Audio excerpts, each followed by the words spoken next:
gave chicken Alfredo boomerang music, but I'm a chicken Alfredo boomerang artist. Baby, that's R&B today, okay?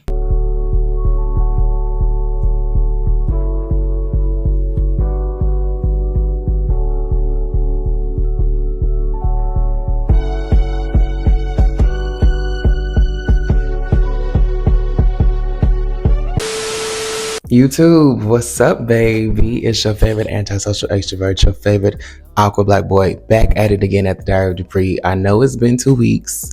Drag me now, let it all out. But I've been active on other platforms. TikTok is paying a little bit more than YouTube right now. I'm not even making no money from this. And I've been working. I've been working and working and working.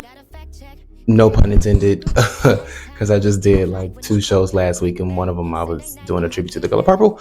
But I have been busy in real life, like real life. Like, this is Trump everything. Like, you do not want to get arrested out here. Like, I've been working in physical form, different areas, and I still have work to do. I have work. I have auditions, all of that. But we're not really here to talk about me. I'm going to intertwine me because this is my channel. However, this is the Black Queer Classroom. This is the Diary of Dupree. This is where I talk about other people. All right, so thank you for coming back. I know we've been on, I guess you can call this spring break. I give my students a 2-week spring break in my classroom. What school you know? And no looms, full ride for everybody. No deferments, no forbearance, no magical day where you got to pay that shit back all in one lump sum. No. Everybody get a full ride here at the BQC Diary of Dupree. Let's get into the full ride of Coco Jones's new album, Why Not More? And not only that, are we going to talk about the album and my favorites from it. We're also going to talk about Charlamagne the God and The Breakfast Club. Because never in my life did I think that I was going to be in agreement with Charlamagne the God twice in 1 week on 2 different subjects. Let's talk about it. The album Why Not More came out this past weekend, and I would have to say it is one of the best R&B albums to drop this year, which is no shock because Coco already has hits. She's already built a career for herself, a revived career for herself from acting to music with hits like I See You and Caliber, and has won Grammys for her work already. So this was a highly anticipated debut album. And initially, when I saw the singles being dropped, Here We Go, which I wasn't really a big fan of, and Taste, which I was applauding her for her artistic and creative leaps, I was nervous because I didn't know what this album was going to give. Was she going to stick to R&B? Was she going to give us an onion, a layered album of all genres? Was she going to go completely left and give us country because she is a Nashville, Tennessee girl? However, she delivered. She did a very smart choice and made majority of the album R&B based, and she has features from YG Marley, I should say, has features from Future and London on the track. However, the singles that stand out the most to me are the ones with just her and a dope ass production. And my personal favorites are Thing For You and AEOMG, as well as Keep It Quiet. Keep It Quiet is such a banger. And I'm like, why, of all of the beautiful songs in this album, would Taste be a potential single, let alone one of the leading singles to build the anticipation for this album?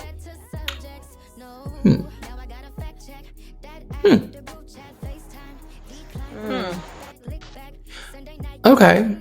I mean, period. Taste, it's not as bad as people say. I didn't like the video like that. I did like the song. I liked the beat. But there were so many more options to choose from that just gave Coco's talent and showed it in totality as a vocalist and as a singer and as a storyteller. I love when R&B artists throw in innuendos and don't give us overtly sexual albums or records, but when you listen to it once or twice, you catch this and catch that, and makes you want to go back to it like a nice glass of wine. Now, it definitely gave chicken Alfredo boomerang music, but I'm a chicken Alfredo boomerang artist. Baby, that's R&B today, okay? Period. Now, Coco, this is what I need. You delivered. After you go on this tour, after you do the promo run, after you get your first week sales, I need you to give us a deluxe version of this album. And I want to feature from at least one of the R&B girls, veteran, new.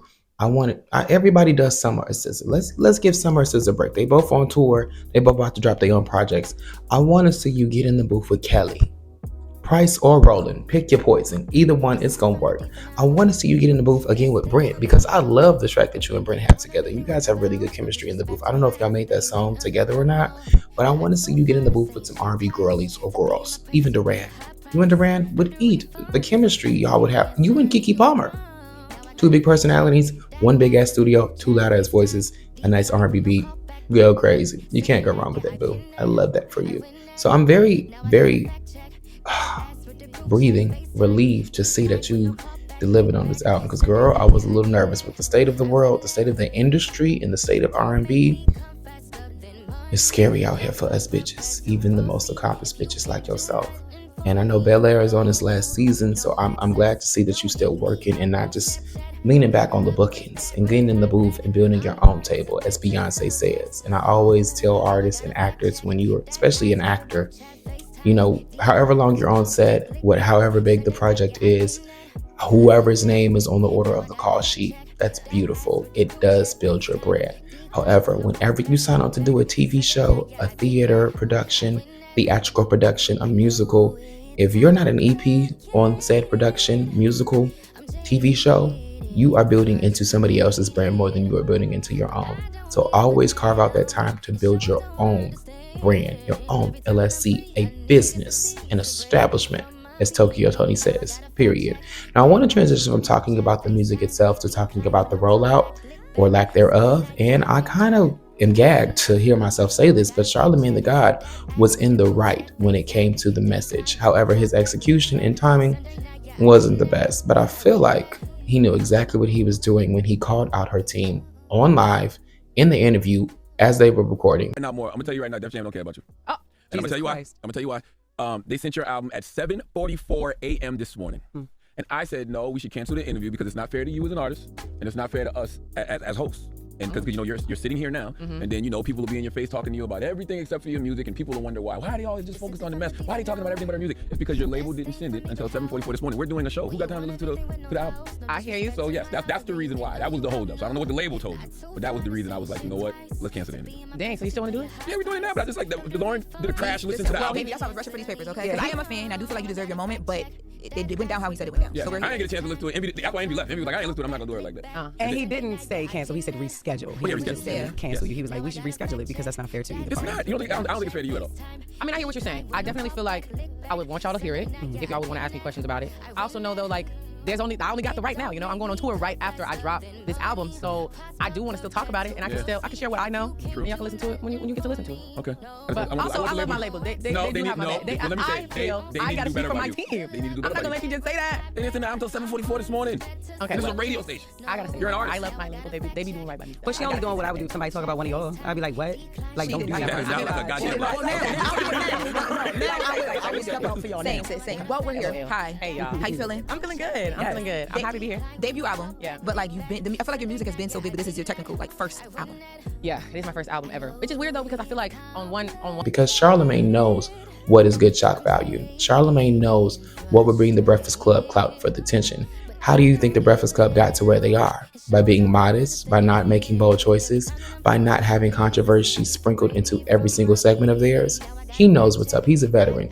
He knows the proper thing to do would have been to pull Coco to the side. Honestly, call her team before she even got there and reschedule the interview. However, he knows what builds clout and what brings clout to his brand as well as her brand. He knew that this would only bring listeners to the album even more. If there's a viral clip attached, controversy sells. And I don't think he really cared about Coco as much as people are giving him the flowers for.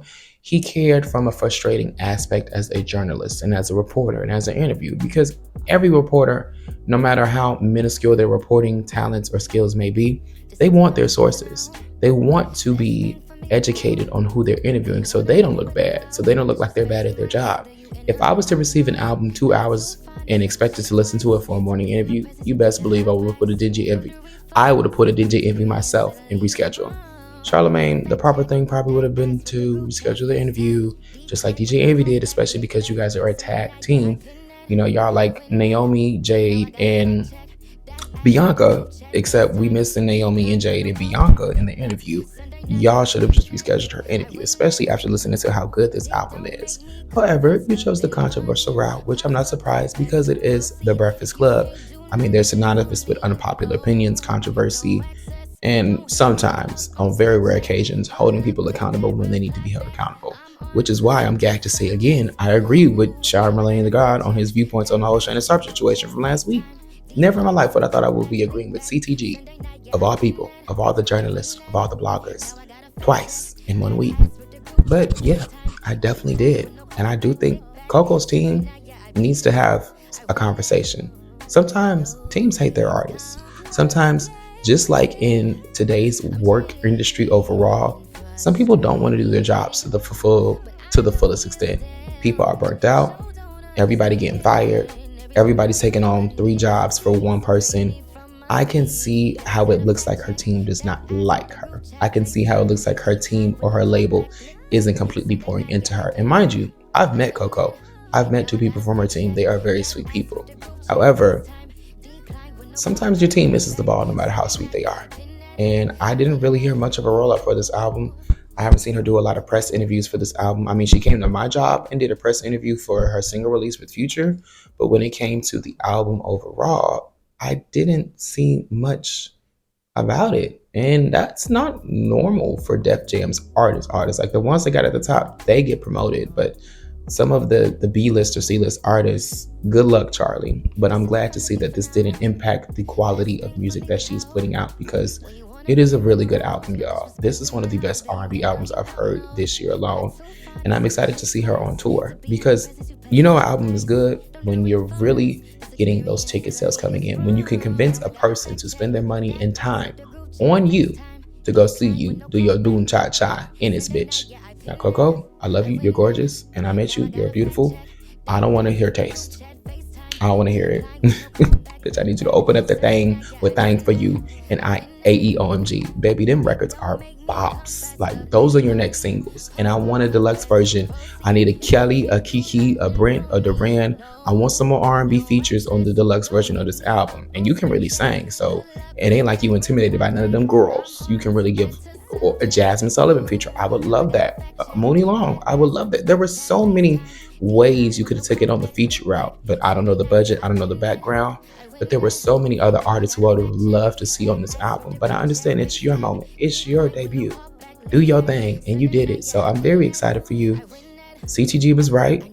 You know, hold their label accountable. Have a conversation with your team. And shout out to your classic media training, because you handled that situation flawlessly from a public relations perspective. Y'all know I majored in PR in college, so I always gotta sprinkle in the PR aspect of things. And she not only acknowledged that she heard what Charlamagne the God was saying, but she also said, hey bitch, I love my team. You know, I don't agree with you on this one, but I would still like to interview and maybe I could come back, and kept it at that.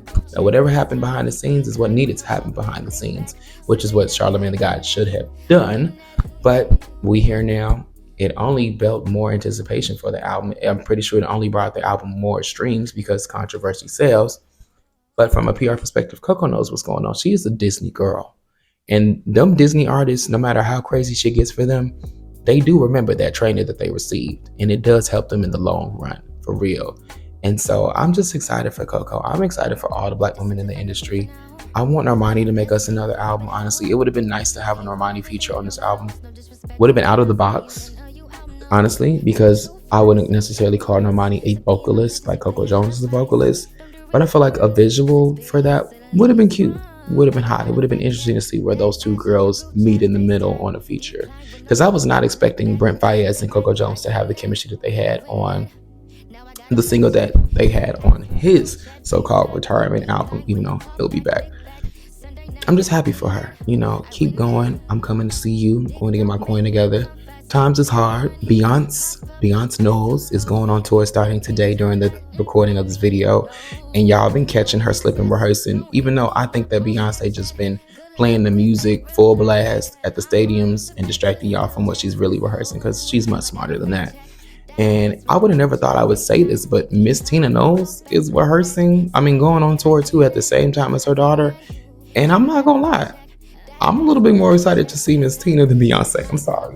Because baby, that's a run. Miss Tina is going on a press run. She is working and working and working, just like me, like I told you earlier. And I may do a video on that too, because I'm by that book and I don't read like that. But I'm back, I'm black, I'm full and act, I'm fat like that. This man is back. I'm so glad to be back, y'all. I love y'all so much. Peace and blessings. Make sure you look in the mirror and be like, oh yeah, bitch, I've been there. Cause you is that. Period.